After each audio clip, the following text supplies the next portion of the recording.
Oke, halo semuanya. Kembali lagi di Sanet Podcast. Bersama saya di sini Ginantara yang akan menemani kalian semua di Sanet Podcast di episode ke-8. Oh iya, Sanet Podcast juga tidak hanya bisa dinikmati di channel YouTube Sanet News, tapi juga bisa dinikmati versi audionya di Spotify Sanet Podcast. Jadi jangan lupa cek juga versi audionya. Seperti biasa di sini Sanet Podcast selalu kedatangan bintang tamu yang hebat, bintang tamu yang inspirasional, di mana semoga nanti obrolan kita hari ini bisa menginspirasi para pemirsa yang nonton kali ini. Dan kali ini kita kedatangan seseorang anak muda kreatif yang masih muda tapi udah menjadi CEO salah satu UMKM di Banten. Kita sambut aja Mas Rizky Cahaya Nugraha. Halo, selamat sore. Iya. Boleh saya halo Mas ke pemirsa Sanet News sambil memperkenalkan diri biar semuanya tahu siapa sih Mas Rizky ini. Selamat sore untuk sobat Sanet News yang sedang mendengarkan atau yang sedang melihat, ya kan. Salam kenal, saya Rizky Cahaya Nugraha dari Sayur Nara, supplier bahan baku pangan, sayuran dan kebutuhan dapur rumah kalian. Iya.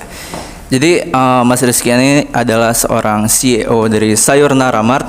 Mungkin daripada penasaran aja, mungkin langsung tanya aja ya ke orangnya. Apa sih Mas Sayur Nara Mart itu? Langsung dijawab aja nih ya. Langsung aja. Jadi Sayur Nara ya. Sayur Nara itu adalah salah satu usaha yang bergerak di bidang agrobisnis. Oh iya. Nah, ngapain aja sih kita? Yang pertama, kita itu bergeraknya sebagai supplier bahan baku pangan. Terus juga kita juga bukan hanya menyuplai, kita buka yang namanya toko atau Fresh Mart Waralaba. Itu kita alhamdulillah sudah buka di daerah Cilegon, PCI yang di dekat homestay. Kemudian juga untuk sore hari hingga malam hari kita buka yang namanya tempat tongkrongan. Jadi gitu. Kita ada tempat tongkrongan baru rilis. Oh, itu di depan PCI juga? Nah, di depan tokonya. Jadi kita sore sampai malam itu kita buka kafe. Nah, namanya nasi goreng gabrugan gitu. Nasi goreng gabruk lah pokoknya. Jadi kafe apa nasi goreng nih? Lebih identitinya lah sih kayak nasi goreng. Oh gitu. Cuman nuansa di angkringan. Oh gitu. Ya. Cuman kita nyewapnya kayak gitulah. Iya, mantap. Jadi ya dari segala macam possibility bisnis nih Mas ya. Benar. Kenapa lebih milih berbisnis di bidang ini gitu loh? Jawabannya simple. Apa tuh? Karena lagi masa-masa pandemi kayak gini, lagi masa-masa yang sulit kayak gini, orang nggak bakal yang sama yang namanya ninggalin perutnya gitu. Betul. Itu yang kita jalanin ini usaha yang benar-benar di bidang pangan gitu tuh. Ya. Benar-benar kita itu nginiin usaha itu ya untuk kebutuhan sehari-hari, kebutuhan pokok yang orang pasti butuh tiap harinya. Iya, betul. Jadi kalau misalkan ditanya kenapa, ya jawabannya simpel. Ya karena memang kita ngejalanin bisnis ini di bidang kebutuhan pangan. Nah, itulah di situ. Jadi gini Sayur Nara ini sebenarnya dua hal krusial ya Mas di masa pandemi ini. Pertama UMKM. Benar. UMKM itu yang paling terdampak selama pandemi. Ada yang tutup, ada yang sepi, paling terdampak lah pokoknya. Yang kedua ini pangan. Pangan ini krusial banget karena semua orang kan butuh makan kan. Iya, ini kebutuhan sehari-hari. Jadi pertanyaan saya adalah ada nggak sih bantuan dari pemerintah terhadap UMKM Sayur Nara ini gitu loh. Karena ini kan krusial banget nih dua hal, UMKM dan juga pangan gitu loh. Sejauh ini sih kayaknya kita juga nggak bisa nutup ya. Iya. Kalau bantuan secara aktualitinya atau secara langsungnya itu masih belum. Cuman kita dibantu sama pemerintah itu ketika kita pembuatan bendera. Oh gitu ya. Iya, ketika kita pembuatan perusahaan, kita difasilitasi oleh pemerintah. Ya itu kita sampai bikin CV kayak gitu. Ya itu dibantu. Jadi dibantu ada agenda atau ada kegiatan dari UMKM itu subsidi bikin CV yang lebih murah gitu tuh, lebih terjangkau. Jadi pemerintah lebih ngebantu ke legalnya ya. Benar sekali. Tapi kalau untuk jalannya usaha benar-benar pure atau real dari kita sendiri. Jadi mungkin masukan aja nih ya bagi pemerintah ya untuk memerhatikan UMKM ini, karena Benar sekali. UMKM ini yang paling terdampak selama masa pandemi, dari mulai awal pandemi PSBB, PPKM, level 1, level 2 udah kayak geprek aja tuh Mas. Udah, tiap minggu ya, dicicil Iya, tiap minggu. kayak ini ya, kayak kredit motor ya. Nah, sayur nara ini kan pangan ya. Bener. Banyak kan toko pangan, toko sayuran di Cilegon, di Serang itu banyak banget, karena ini salah satu kebutuhan pokok. Nah, apa yang beda dari Naramart dan kenapa gue harus beli di situ gitu? Simpelnya sih sesuai dengan jargon kita. Pertama, kami mitra petani. Otomatis ketika kita ngambil barang dari petani itu masih fresh. Oke. Dan yang pasti harga lebih murah karena memang kita nggak ngambil dari tangan kedua atau tangan ketiga, kita langsung ngambil dari tangan pertama. Gitu. Harga pun ya bisa mungkin sempet ya saya ngedengar bahwasannya ini Naramart yang lagi viral gitu ya. Mungkin viral karena emak-emak biasa harganya itu ketika harga murah ya. Lirik 1.000-2.000 perak aja udah ngelirik gitu kan. Nah itu yang bikin beda kita, bukan kita ngakuin diri bahwasannya kita paling murah, enggak. Cuman untuk barang ya kita upayakan selalu fresh gitu, karena memang kita ngambil dari petani gitu. Sesuai slogan ya, always fresh. Iya, always belanja fresh. dari rumah, Belanja dari rumah, kualitas supermarket, harganya harga pasar juga kalah sih. Nah, ngomongin itu berarti kalau misalkan always fresh berarti ini ada quality controlnya ya dalam pemilihan barangnya. Nah, ini ngambil barang-barang ini dari mana Mas prosesnya itu tuh? Kalau quality control sebenarnya sih dari petaninya pun sudah di quality ya. Oh gitu. Sudah di quality karena kan memang kita kan bermitra dengan mereka atau kita bekerja sama dengan mereka itu sudah dengan perjanjian yang secara sadar gitu bahwasanya kita ini pengen ngejual di Fresh Mart gitu. Dan kita nggak mau barang-barang yang grade-nya di bawah lah gitu. Tapi ketika barang datang ya karena penumpukan atau karena pembungkusan itu ada beberapa yang itu, nah itu beda lagi ceritanya. Tetap kita nggak sortir sih. Oh, gitu. Yang nyortir itu yang beli gitu. Jadi kan ketika beli, oh ini ada nih cabai yang bagus-bagus gitu. Nah nanti kan terseleksi sendiri tuh. Gitu. Ada sisa yang kecil-kecil atau yang agak keriput-keriput gitu. Nah itu tetap dijual. Tapi dengan keadaan ya harga lebih di bawah. Pun kalau misalkan nggak kejual kita olah. Kita bisa jadiin bumbu atau sambelan gitu. Nah, sayur nara juga nggak menuntut orang-orang untuk datang ke toko ya, bisa belanja dari rumah juga kan ya, kalau nggak salah kan ya. Slogannya itu kan belanja dari rumah, kualitas supermarket yang nggak harus ke pasar kan. Iya, bener. Nah di situ kan inilah mungkin yang membedakan sayur nara dengan para penjual sayuran-sayuran yang ada di lingkungan sekitar rumah gitu ya. Karena kan ada beberapa ibu rumah tangga yang mungkin agak mager gitu ya keluar rumah. Ya emang rata-rata sih ya sekarang sudah apa-apa tuh by digital gitu. Untuk ibu-ibu yang melek digital ya, apa-apa by digital. Jadi masih banyak waktu atau aktivitas yang bisa dilakukan sama ibu-ibu itu ketimbang dia harus ke pasar. Ya why not gitu. Kenapa ada HP nggak dimanfaatin gitu tuh. Nah makanya dia order tuh by WhatsApp atau by Instagram, bisa nge-DM atau dari websitenya bisa langsung nge-link ke Instagram, ke WhatsApp dan ini ke depan kita lebih memanjakan lagi. Karena kita memang sudah berbasis startup ya. Kita manjakan lagi dengan hadirnya aplikasi yang sedang hampir banget kita rilis nih sebentar lagi. Itu yang saya tunggu. Jadi jangan menganggap bahwasanya Pribumi nggak bisa bikin startup kayak gitu. Pribumi nggak bisa bikin unicorn gitu. Udah sih ngambil dari negara lain, mendingan gua modalin gitu dari negara. Nggak kayak gitu ceritanya. Jadi hadirnya para pemuda-pemuda kreatif ini yang seharusnya ya jadi pelopor gitu, jadi apa ya? Jadi pendorong gitu ya, solusi dan ngasih motivasi kepada kaula-kaula muda nih biar lebih berkembang gitu tuh. Karena memang di zaman-zamannya pandemi kayak gini nyari kerja sulit. Bener gak sih? Nyari kerja sulit gak sih? Sulit banget. Nah ya salah satu solusinya ketimbang kita ngemis atau apapun itu, ya kita buka usaha sendiri gitu. Nah dari situ mulai tuh pola-pola kreatifnya meningkat gitu tuh. Punya ini, nyari relasi. Nah balik lagi kita, saya manjakan ibu-ibu dengan paling mudahnya itu dengan aplikasi. Ya karena terdorong gitu hati kecil saya sendiri, kok banyak gitu startup yang ada di Indonesia gitu, tapi bukan punya Indonesia gitu. Oh iya. Rata-rata investasinya datang dari luar kan? Ayo, yang lagi gencar-gencarnya apa nih, yang lagi booming meledak-meledaknya, tapi bukan punya Indonesia. Iya, betul. Tapi sering banget dipakai sama orang-orang Indonesia. Betul. Yaitu Shopee. Betul. Punyanya Singapura. Kita ngayain negara lain. Iya. Padahal negara kita bisa. Dan Bisa, kalau misalkan lebih detail lagi ke dalam, pengelolanya pun orang Indonesia. Kenapa enggak gitu? Betul. Berbicara soal bisnis nih ya, kan di masa pandemi ini susah cari kerja. Tapi orang juga takut buat mulai bisnis, Mas. Karena masalah pertama modal dan juga hal-hal yang lainnya. Jadi pertanyaan saya itu, penting nggak sih? Sepenting apa modal itu? Apakah modalnya harus jor-joran? Apakah cuma modal nekat doang? Jadi hal awal untuk memulai bisnis itu sebenarnya apa gitu? Sepenting itukah modal gitu? Oke. Kalau menurut saya sih ya, penting nggak bisnis itu. Terus gimana sih ketika orang yang baru mulai terjun ke dunia usaha, ya biar ngerasain enak gitu. Iya. Ya kan, kayak gitu.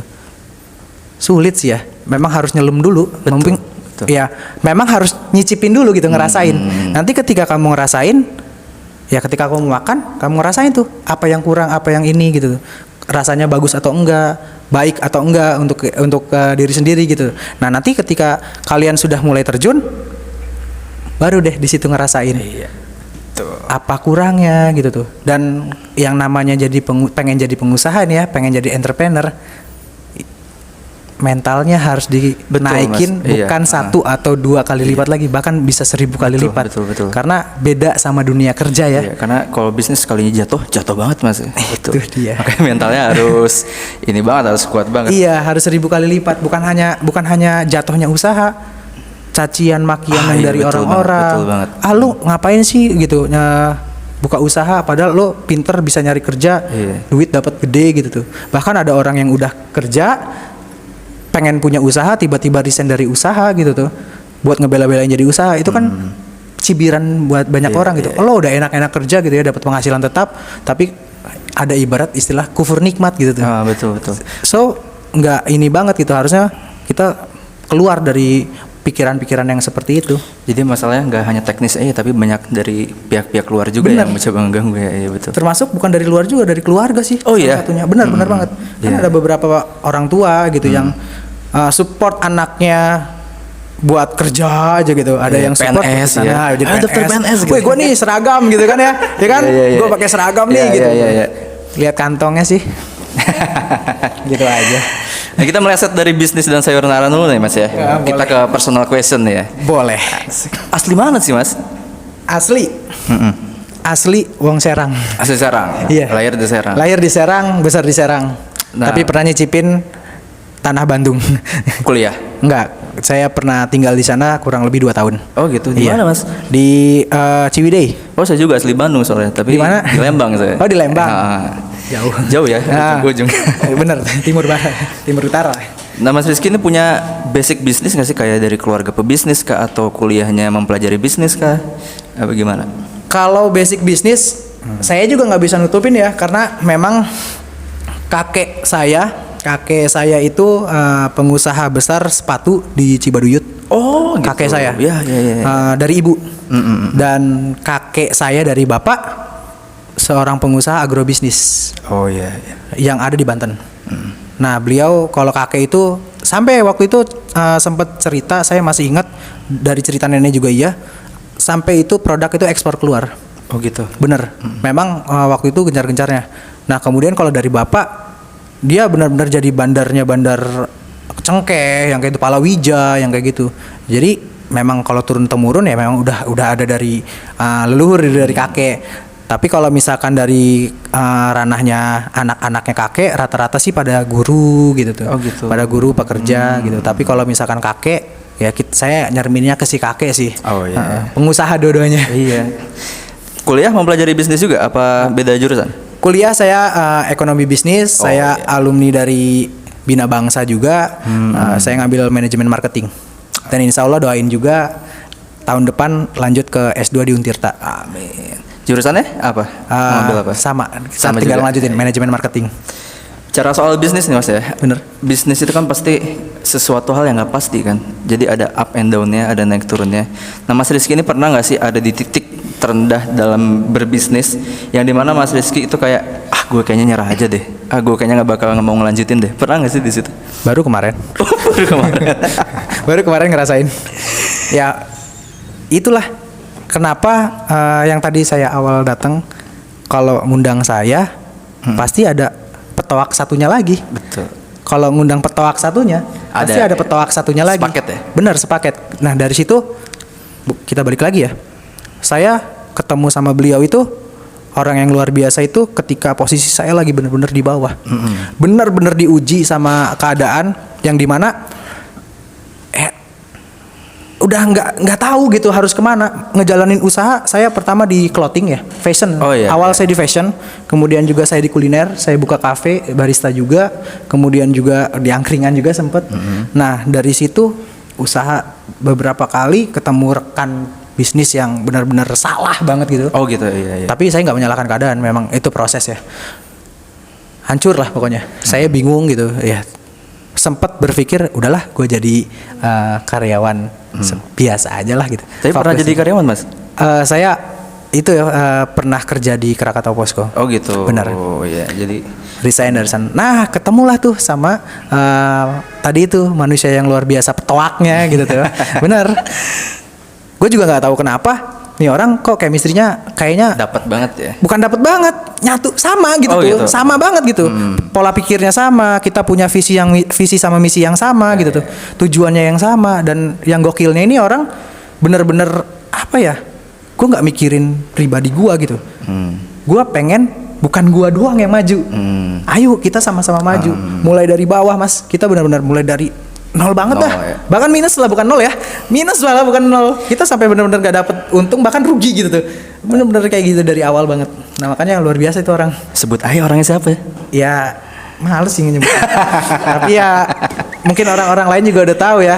Sayonara ya kalau ada Rizky ya pasti ada Pak Budi Gali Prabawa. Pak Budi ya awalnya. Gali Budi Prabawa, sarjana teknik, gue sebutin tuh titelnya. Nah selain kekuatan chemistry dari teman-teman yang support ini, apa alasan lain untuk nggak menyerah dalam bisnis? Kenapa? Selain support dari teman-teman untuk tidak menyerah dalam bisnis, ada alasan lain nggak untuk wah gue kayaknya harus maju terus deh gitu loh? Iya. Dream, mimpi. Lo mimpinya mau kemana? Percuma kalau gue ngomong panjang lebar, kalau mimpinya bukan mimpi jadi seorang pengusaha kan. Kalau mimpinya jadi seorang budak korporat ya kan selamanya pengen gila jabatan, ya lo tetap dengan fashion lo nya aja gitu. Tapi ketika lo pengen jadi seorang pengusaha, ya gue bilang tadi siap-siap aja. Segala sesuatu untuk di awal pasti hilang. Pertama, ya hilang teman-teman. Betul. Kedua, hilangnya waktu. Ketiga, ya hilangnya duit juga. Siap-siap aja gitu tuh. Keempat, bisa jadi hilangnya kepercayaan dari orang. Dan yang kelima, hilangnya akal sehat. Gitu. Kalau pengen jadi pengusaha, kenapa? Kalau lo cuman punya akal sehat, lo nggak bakal mau nge-explore yang lebih jauh, gitu. Itu. Oh gitu. Kuncinya. Iya. Jadi banyak yang hilang nih kalau lo mau jadi pengusaha. Yakin mau jadi pengusaha? Berarti harus gila ya dalam artian yang bagus tapi ya. Ya kalau normal-normal aja, ya di situ aja kan. Ya jadi karyawan aja mendingan, ngapain gitu. Berarti partner dalam berbisnis itu juga penting mas ya? Utama ya. Utama. Jadi sebenarnya lebih baik bisnis itu nyari partner apa kita bisnis sendiri sih? Kalau lebih baik penilaian orang beda-beda ya. Oh gitu. Beda-beda. Kalau gue sendiri tipikal bisnis pengennya ngejalanin bareng. Karena diri gue pengennya ngajak sukses bareng-bareng gitu. Iya. Dan kalau misalkan ada orang lain pun yang sering ngomong ke gue, bro, kalau bisnis sama teman tuh cekcok inilah itu. Ya terserah, penilaian kan masing-masing gitu. Cuman ketika kita berbisnis bareng nih ya, punya komitmen yang bareng, yang tadi chemistry sudah terbentuk gitu. Nah, ya udah, kita bisnis bareng-bareng. Contohnya gue ambil contoh yang pendiri Facebook tuh. Dia kan gak sendiri tuh. 3 orang dong. Iya. Ya kan? Nah itu. Dan ada juga contohnya yang sendirian gitu tuh kan, pengusaha kayak Frensiken gitu kan, dia sendirian. Jadi sesuai dengan penilaian masing-masing aja kalau kayak gitu. Mau sendiri kah, solo karir kah, apa tim kah gitu. Nah, sama si partner ini Mas, si Mas G ini nih. Pernah Mas G, ada Mas gila gitu. pernah ada cekcok nggak sih? Karena kan partner bisnis nih. Oh, sering banget. Tiap hari. Oh ya. Ya.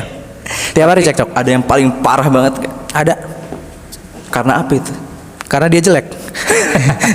Enggak sih. Jadi kalau cekcok ya, bukan cekcok sih, maksudnya berbeda pikiran. Karena kan dua pikiran yang disatukan menjadi satu.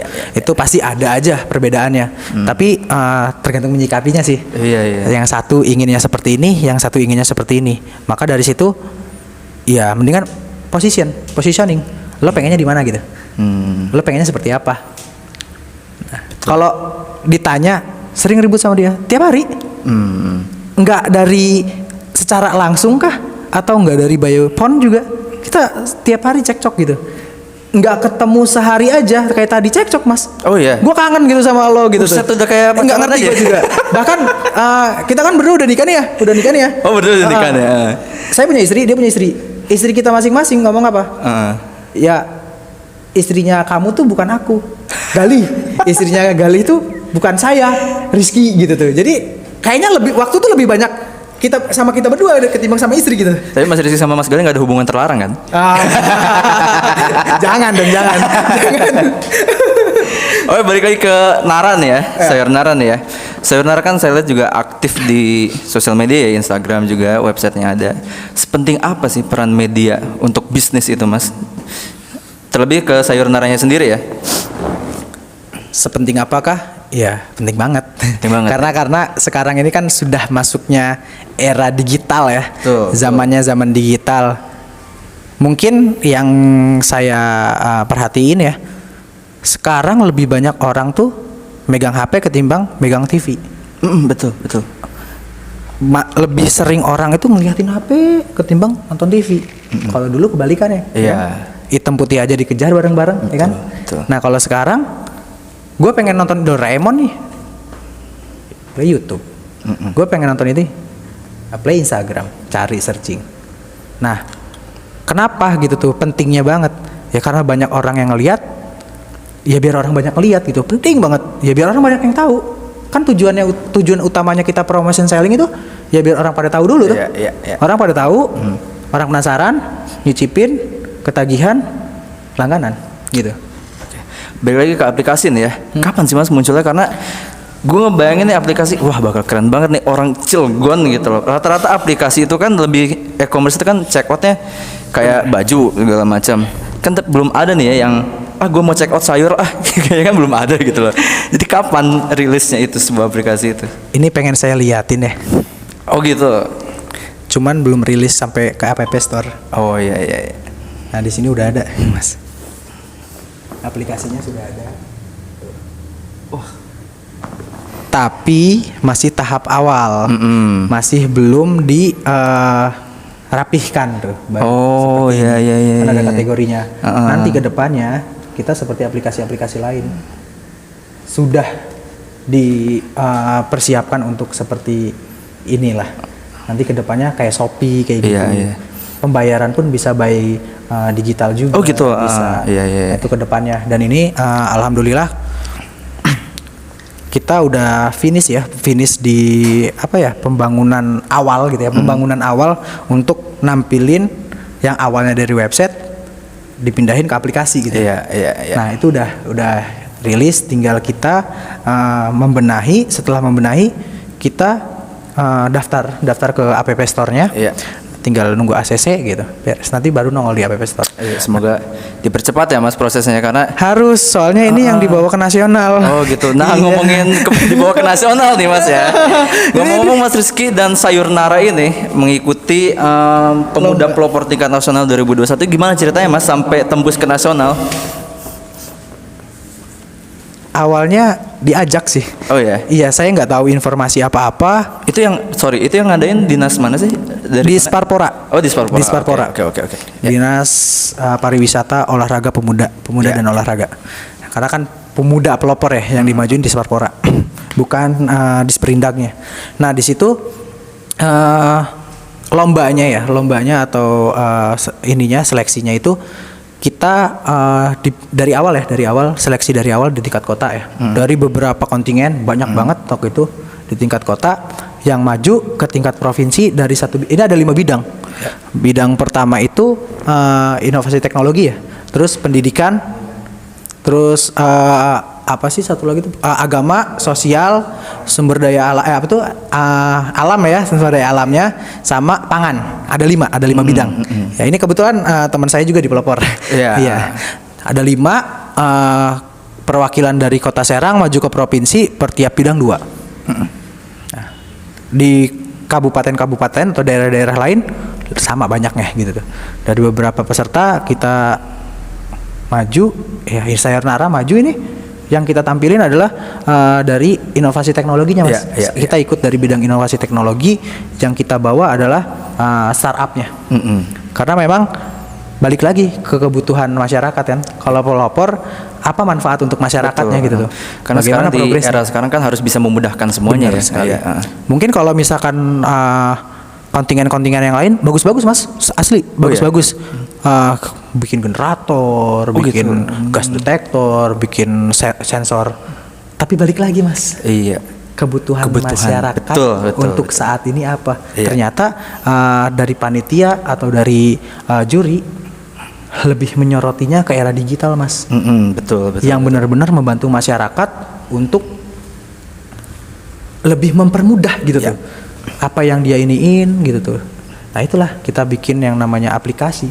Itu kan masuknya inovasi dan teknologi kan ke digitalnya itu. Dari situlah kita bawa. Ya karena emang kita sekarang mau nggak mau ya emang harus memudahkan ya. Benar. Kita di rumah barangnya nyampe. Emang harus memudahkan. Bener. Soalnya kan emang lagi masanya pandemi kayak gini kan. Kita membantu program pemerintah untuk mengurangi mobilitas di lapangan atau menekan seperti itulah biar nggak terlalu banyaknya terpaparnya COVID gitu. Nah, berarti ini udah maju ke tingkat nasional ya? Alhamdulillah kemarin kita seleksi di tingkat provinsi ya. Baru kemarin hari apa sih? Lupa gue. Jumat ya. Hari Jumat sampai Sabtu dari beberapa banyak peserta Sayonara dikasih kepercayaan nih. Ingat loh ya, Sayonara bukan rizkinya, Sayonara. Sayonara dikasih kepercayaan untuk maju ke tingkat nasional, mengalahkan beberapa banyak kontingen di provinsi Banten. Kita dikasih kepercayaan. Sebenarnya bukan bangga sih, beban juga. Oh iya. Beban juga mas. Kita bukan ngalahin ya. Kita dipercaya sama juri buat ngewakilin rekan-rekan kita yang di belakang, yang banyak berharap untuk maju. Betul. Ketika kita ke nasional, ya punten. Malu-maluin kan malu juga gitu. Betul. Bukan ke kita tapi ke provinsinya iya. Itu karena dipercaya banyak orang juga kan. Bukan saya bangga, cuman itu adalah suatu beban sebenarnya, tapi yang harus challenge ya, beban challenge yang harus saya hadepin gitu tuh. Kalau saya mampu, kalau Sayonara mampu, ya bakal meledak nantinya. Betul mas. Nah ini karena yang kita bawa adalah startup yang lokal pribumi, ya harusnya orang banyak tahu gitu tuh. Iya betul. Yang saya cari punten bukan juaranya, tapi yang saya cari adalah relasi-relasi biar orang-orang pada tahu bahwasannya, dan pemerintah ya, bukan orang pemerintah juga pada tahu, aware gitu bahwasannya nih orang pribumi asli bisa gitu tuh. Seperti orang-orang luar sana yang masukin produknya ke sini. Betul. Nah itu mas. Jadi makanya balik lagi. Seleksi tingkat nasional kapan tuh, Mas? Seleksi tingkat nasional bulan depan. Oh, bulan depan. Ke Jakarta apa? Gimana? Ke Jakarta. Oh. Ya, dingin. Boleh tahu nggak sih nih? Hadiahnya apa kalau menang? Apakah bantuan kah? Apakah investasi kah? Bagaimana? Hadiahnya adalah pengalaman, ilmu, dan yang pasti kalau untuk hadiah itu adalah bonus ya. Kalau untuk nominal itu bonus. Karena memang dari awal seleksi tingkat kota ke provinsi nggak pernah nominal disertakan. Jadi yang tadi itu mas, balik lagi, kita bukan nyari hadiahnya, tapi kita pengen memperlihatkan bahwasannya ada pemuda yang bisa, pemuda asli Indonesia gitu tuh, yang punya kemampuan lebih. Nah dari situ, ayo ketika kita punya kayak gini, bukan kita yang membutuhkan pemerintah, tapi pemerintah yang pasti butuh gua. Biar apa, harum dong namanya. Betul. Oh ternyata Indonesia punya gitu tuh. Betul, aplikasi betul. yang seperti ini. Betul. Ternyata Indonesia punya startup unicorn yang seperti ini gitu Iya. kan. Jadi bukan kita yang sebenarnya, ya balik lagi gitu. Jadi ada visi yang jauh lebih besar daripada sebuah kemenangan sekali. Mas ya. Benar sekali. Benar sekali. Ya untuk identity sih sebenarnya. Bahwasanya nih ada nih gitu tuh dari pribumi yang benar-benar bisa gitu tuh. Jangan ngelihatnya dari daerah lain, dari negara lain aja gitu. Betul, tuh. betul, betul. Ngambil negara lain. Negara sendiri nggak dilihat. Nah kita lihat Sayonara ini kan ya udah inovasinya banyak lah ya. Udah mau meluncurin startup, masuk pemuda pelopor tingkat nasional lagi. Nah apa target Sayonara selanjutnya yang jauh lebih besar lagi selain ini? Sayonara intinya adalah pengen bikin pabrik. Oh gitu? Iya. Wah, iya. Kita pengen punya produk. Punten. Jadi ini yang bakal tujuannya ya, finish tujuannya tuh di sini. Kita bakal ngeluarin produk yang dimana tetap lokal pride. Local pride. Nih, bumbu Nusantara, bumbu dari Sabang sampai Merauke. Iya. Ya, bumbu Aceh, bumbu Padang, bumbu Serang, bumbu Bali atau sampai apa. Jadi kita ayo kita bergerak ngelawan Indofood kan, walaupun punya Indonesia kita juga punya dong. Jadi itu bumbu dari Sabang sampai Merauke dijadiin jadi satu gitu? No. Ininya ada bumbu Bali gitu. Oh gitu. Variannya gitu. Ada bumbu ini gitu tuh. Yeah. Nah itu sama kayak bumbu sayur asem per tiap daerah. Jadi kita bikin fokusnya di bumbu. Untuk Naramart ataupun Naratekno itu pun untuk memajukan si ini gitu. Ya kita pengen punya pabrik. Ya, gitu. Pengen punya produk yang benar-benar orang tahu bahwasanya ini ketika diekspor Pawon Nara namanya. Ini produknya namanya Pawon Nara. Pawon benar-benar lokal banget kan. Yeah. Nah, Pawon Nara gitu kan. Jadi orang-orang terkenalnya ya, di produknya. Jadi pabrik Mas ya. Iya. Berarti bisnisnya berarti mulia banget sih karena pabrik kan bakal mengerjakan banyak orang kan. Itu, Mas. Itu ya. Itu. Berarti emang bisnis itu kita nggak hanya ngincar untung ya, tapi ngincar kebermanfaatan juga ya bagi orang-orang Keberkahan juga. juga gitu. Kan nama Sayonara juga. Sayonara berkah dulu baru sukses. Oh, gitu. Sayonara berkah sukses, bukan sukses dulu baru berkah. Berkah dulu baru sukses. Tapi namanya catchy banget ya Sayonara, kayak nama sesuatu itu. Iya, Sayonara, I love you, Bok. Nah oke nih Mas, apa sih Mas moto hidup Mas Rizky ini sampai bisa sejauh ini gitu loh melangkahnya? Bermanfaat untuk banyak orang. Jadi gue baru bisa dikatain gue sukses kalau ya gue udah bisa ngasih manfaat untuk banyak orang. Karena memang jiwa gue benar-benar jiwa sosial. Iya. Benar-benar. Ya gue senang banget sama yang bersosialisasi gitu, bersosial gitu. Gue senang banget gitu. Beberapa forum atau organisasi gue ikut dari situ. Nah, yang nonton juga ini kan pasti butuh pesan juga ya bagi biar bisa gue kayaknya juga harus maju nih kayak Mas Rizky. Pesannya Mas untuk anak-anak muda zaman sekarang gitu loh. Oke, untuk pemuda yang sudah mulai bergerak di UMKM atau ekraf, ekonomi kreatif, tetap semangat, tetap pegang mimpi-mimpi atau impian kalian, konsep, progreskan, jangan hanya mimpi aja. Bahwasanya memang yang namanya berjuang itu keras. Lo kalau benar-benar pengen sukses tidak semudah membalikan telapak tangan dan jangan pernah ngeluh. Dan untuk UMKM yang sudah berjalan, mau itu anak muda atau ibu-ibu atau bapak-bapak, jangan terlena dengan keadaan yang seperti ini. Jangan, karena kalian pasti pada punya mimpi gitu. Cari apa yang kalian butuhkan, apa yang kalian benar-benar membuat usaha kalian maju. Nggak bisa kayak gitu. Cari orang yang bisa ngasih solusi. Mulai kumpulkan circle yang bergerak di bidang yang sama. Bahkan kalau bisa atau kalau perlu harus punya mentor dalam usaha. Saya pun dari awal usaha sampai detik ini saya punya mentor. Siapa mentornya? Banyak. Salah satunya ya saya sebutin Om Ari Banyu Biru Coffee itu adalah gitu. salah satu itu saya. Mentor saya. Kemudian juga dari forum-forum lain banyak kok. Cuman yang saya paling berkesan, yang benar-benar bisa bikin saya keluar dari zona nyaman saya jadi seorang pekerja itu Om Ari. Ya intinya gitu ya teman-teman semua ya. Intinya jangan menyerah apapun pekerjaan ya, mau kerja kantoran, mau Benar bisnis. Intinya jangan nyerah karena semua hidup tuh kayak roda ya. Pasti di atas, pasti ke bawah Benar gitu. Nah, sekali. ketika di bawah jangan pernah nyerah karena itu belum tentu akhir dari segalanya kan. Dan ketika di atas jangan pernah sombong. Betul. Karena Betul. kalian pasti bakal ngerasain lagi nantinya. Iya, asik. Mantap. Bener kan? Betul banget. Nah, pertanyaan terakhir nih, Mas. Iya. Terakhir nih ya karena waktunya udah Mepet ya? mepet. Jadi pertanyaan terakhir, 3 kata yang mendeskripsikan Mas Rizky. 3 kata.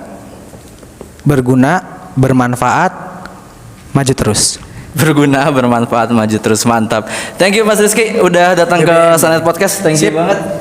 Orwell. Kita ngopi dulu. Boleh. Aku sih dari tadi ngobrol, soalnya asik banget nih ngobrolnya. Asik kopinya juga. Racikan sendiri. Asik.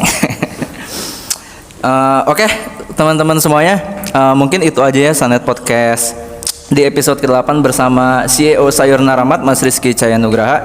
Terima kasih banget udah datang ke studio Sanet News. Semoga nggak kapok ya. Amin. Nggak bakal lah. Mungkin Mas satunya lagi nanti bisa jadi bintang tamu ya. Oh iya harus dong. Gantian. Nanti saya tetap dampingin di situ. Iya, paketan ya. Iya nggak bisa dipisahin. Nggak bisa. Oke, teman-teman semuanya, mungkin ini aja ya video podcast kita kali ini. Jangan lupa di like video ini, di subscribe juga channel YouTube Sanet News, dan juga di share ke teman-teman kalian juga sebanyak-banyak. Jangan lupa juga follow Instagram Sayur Nara ya. Benar. Di Sayur Nara. @sayurnara. Sayur Nara dan Sayur Nara Serang. Betul. Oke, mungkin itu aja ya dari kita di episode 8 kali ini. Saya Ginantara dan juga Mas Rizky pamit. Wabillahi taufiq wal hidayah. Wassalamualaikum warahmatullahi wabarakatuh. Bye. Waalaikumsalam warahmatullahi wabarakatuh. Mantap.